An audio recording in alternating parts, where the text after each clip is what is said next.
And I would, someone might say, well, uh, our tests are designed to examine people in an environment that is normalized, as you mentioned before, right? And suddenly you change the environment.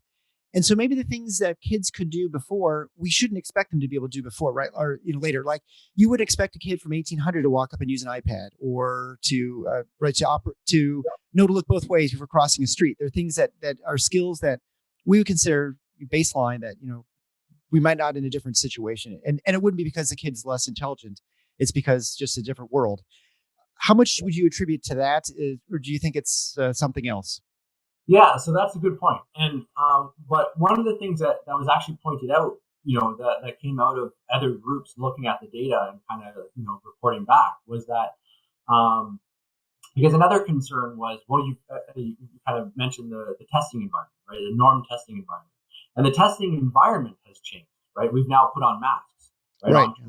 onto our examiners and onto the child. So there was a thought, and we alluded to it in the discussion as well, that maybe it is just the mask wearing or that environment that's changed, the testing environment that's leading to this, and it's sort of an artifact, as it were. What was interesting that speaks to both of these points is that it wasn't things that you might expect to be altered uh, through that kind of environment. It wasn't language type skills that you'd want to see the face, or that sort of visual impression and social emotional aspects where you want to see the face or you want to see what's happening.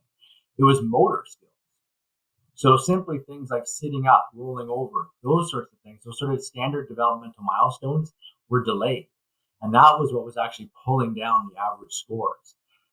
And so that kind of has sort of now kind of made us think, well, what is happening? Because you wouldn't expect motor skills to be delayed unless maybe, and these are things that we want to now think about going back and asking parents about, or trying to get some other information on.